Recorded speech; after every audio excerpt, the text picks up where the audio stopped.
As mourners paid their respects to the late former Pope Benedict, who died on Saturday, questions surfaced about how long his successor, Pope Francis, would continue leading the Catholic Church. In 2013, Benedict became the first pontiff in 600 years to step down instead of reign for life. But if the current pope had even considered doing the same, he previously faced one major obstacle.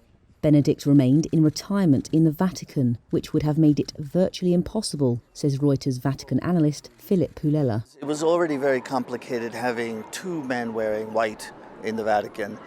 If Pope Francis had resigned while Benedict was still alive, we would have had two former popes and one reigning pope.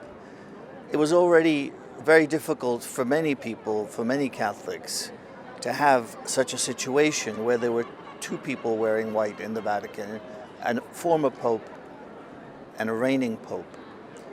The presence of Benedict in the Vatican did create some problems. Conservative Catholics saw him as a symbol of the kind of church that they wanted to return to, a more traditional church. Now that Benedict is no longer with us, Francis, as he gets older, will have no obstacle to resigning. Not only has Benedict's death made decisions easier for Francis and the Church, it could prompt the current pontiff to review how future popes conclude their reigns, either in old age or in death.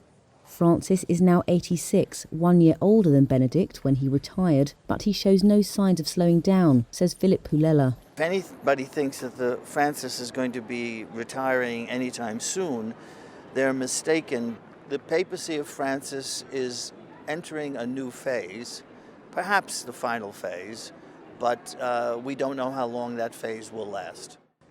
However, Francis has made it clear he would not hesitate to step down if his health impeded him from leading the 1.3 billion member Catholic Church.